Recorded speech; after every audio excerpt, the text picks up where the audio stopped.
The United States and Iran on Tuesday began their second round of talks about Tehran's nuclear program in Geneva as the US ramps up its military presence in the Middle East and Tehran holds large-scale maritime exercises. According to U.S. media reports, President Donald Trump's envoys Steve Witkoff and Jared Kushner were traveling for the new round of talks. On Monday, U.S. Secretary of State Marco Rubio said that the U.S. hopes to achieve a deal with Iran despite difficulties. Trump has repeatedly threatened to use force to compel Iran to agree to constrain its nuclear program, threatening to also attack Tehran over its deadly crackdown on protesters. Iran has said it would respond with an attack of its own should it come under attack from the U.S. Early Monday, Iran said its paramilitary Revolutionary Guard began an exercise in the Persian Gulf, the Gulf of Oman, and the Strait of Hormuz, three vital international trade routes that carry 20% of the world's oil.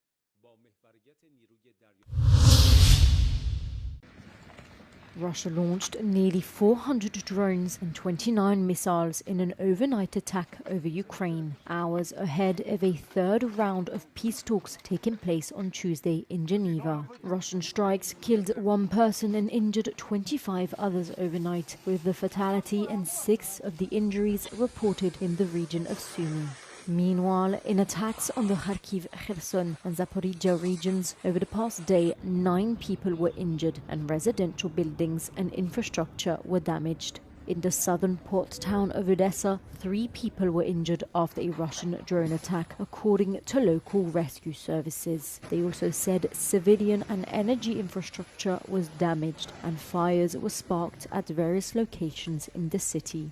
Meanwhile, Russia said its air defenses had repelled more than 150 drones, while an oil refinery caught fire after a Ukrainian drone strike. Belgium summoned the U.S. ambassador on Tuesday after a dispute unfolded on social media over accusations of anti-Semitic prosecution of the Jewish community in the country. The debate was sparked by the news that Belgian authorities are investigating whether 3 men in Antwerp were performing circumcisions without certified medical training, according to media reports. In a post on X, U.S. Ambassador to Belgium Bill White called the investigation anti-Semitic and pressed the country's health minister to intervene. Belgian Foreign Minister Maxime Prévost called the statement unacceptable in a separate post, adding that it's dangerous disinformation that undermines the real fight against hatred. Prévost said that Belgian law permits ritual circumcision when performed by a qualified physician under strict health and safety standards. India is ready to sign and implement the mother of all trade deals struck with the European Union in January, the country's ambassador to the European Union, Saurabh Kumar, told Euronews. As quickly as the EU is able to complete its internal processes, we would be in a position to sign the deal. The two sides look to de-risk their economies from the US and China's growing surplus. The free trade agreement was inked last month, promising to double EU exports to India by 2032 by cutting tariffs on most of EU exports to the country. Meanwhile, the deal offered some relief for India after the US targeted the country with prohibitive sanctions. And for us, it is important as 2 important poles of the multipolar global order to cooperate with each other, and not only for our mutual benefit, but for the global stability also. The ambassador spoke to Euronews as India hosts world leaders at the India AI Impact Summit in New Delhi. France is keen to strengthen its military partnership with India. French President Emmanuel Macron will meet Indian Prime Minister Narendra Modi in Mumbai on Tuesday during a 3-day visit to India, focusing on a potential multi-billion-dollar fighter jet deal for an additional 114 Dassault Rafale jets. Over the past 10 years, New Delhi has sought to reduce its dependence on Russia, its traditional main supplier of military equipment, by turning to other countries. This visit follows the signing in January of a historic free trade agreement between India and the European Union. Emmanuel Macron will be in New Delhi on Wednesday and Thursday for a summit on artificial intelligence. This week's talks are also expected to address the global economic uncertainty created by the tariff policy of Donald Trump's US presidency, as well as China's influence in the region. One sensitive issue remains Ukraine.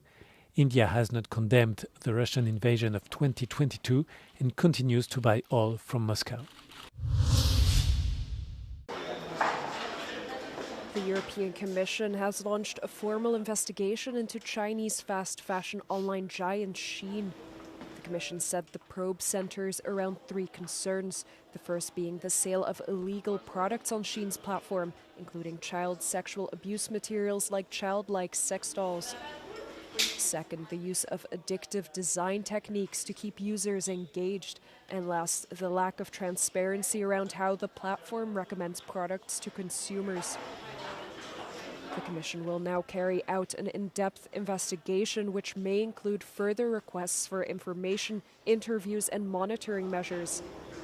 If breaches are confirmed, Brussels can impose interim measures, accept binding commitments from the company, or adopt a non-compliance decision that could lead to fines.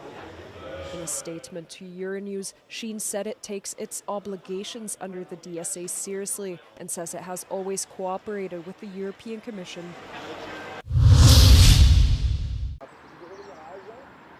France extended red alerts throughout the country as flooding persists following days of heavy rainfall brought by Storm Niels. In the southwestern town of La Réole, nearly 1,600 people were evacuated as large parts remain submerged after the banks of the Garonne River burst. Flood levels peaked on Saturday and Sunday, but authorities warned that the river could continue to flood in the coming days as more bad weather is expected. France recorded 2 deaths linked to Storm Niels.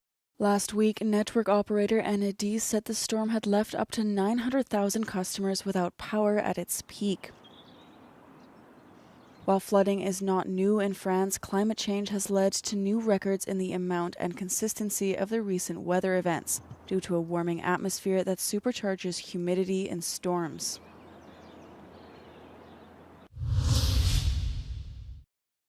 For more than 1,000 years, dogs have pulled sleds across the Arctic for Inuit, seal hunters and fishermen, but now they are being pulled over earth and rock. Greenlandic dog sled champion Jorgen Christensen from the town of Ilulissat, around 300 kilometers north of the Arctic Circle, said it's the first time he can remember when there has been no snow or ice in the bay in January.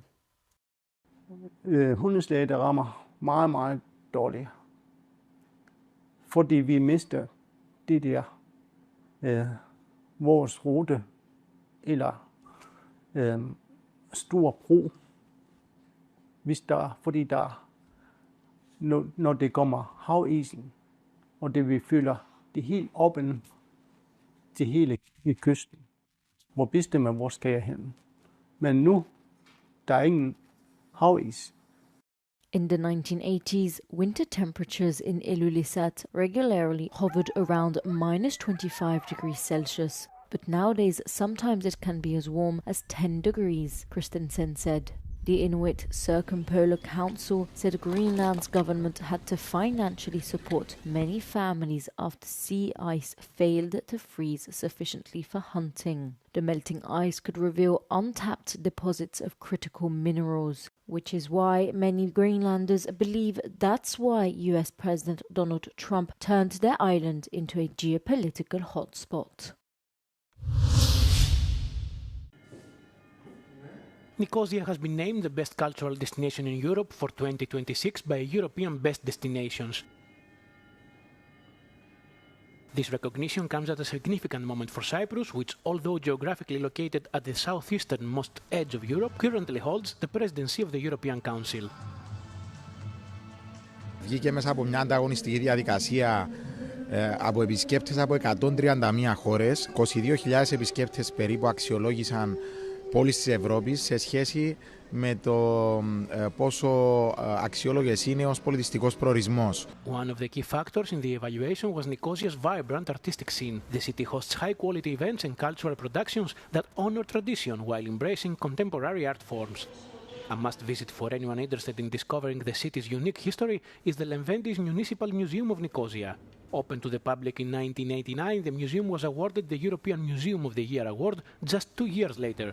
Εδώ οι επισκέπτες μπορούν να περιηγηθούν στις αίθουσές του και να έχουν μία εμπειρία, ένα ταξίδι δηλαδή, στην ιστορία της πόλης που ξεκινάει από την αρχαιότητα και ολοκληρώνεται μέχρι και το 1960 με την ανεξαρτησία της Κύπρου. The museum's permanent exhibition traces the history and development of the region, primarily through everyday objects. It is housed in a complex of 3 traditional neoclassical stone buildings located within the old walled city of Nicosia, close to Eleftheria Square. Είμαστε αυτή τη στιγμή στην πλατεία Ελευθερίας που ενσαρκώνει αυτό που έχω περιγράψει, το παλιό με το νέο. Από τη μια έχουμε τα μεσαιωνικά τείχη της Λευκοσίας που κατασκευάστηκαν από τους Ενετούς, από το σπουδαίο αρχιτέκτονα τον Σαβορνιάν, και από την άλλη έχουμε την πλατεία Ελευθερίας, μια πλατεία η οποία χτίστηκε πριν από ελάχιστα χρόνια από τη σπουδαία αρχιτέκτονα της Ζάχα Χαντίτ.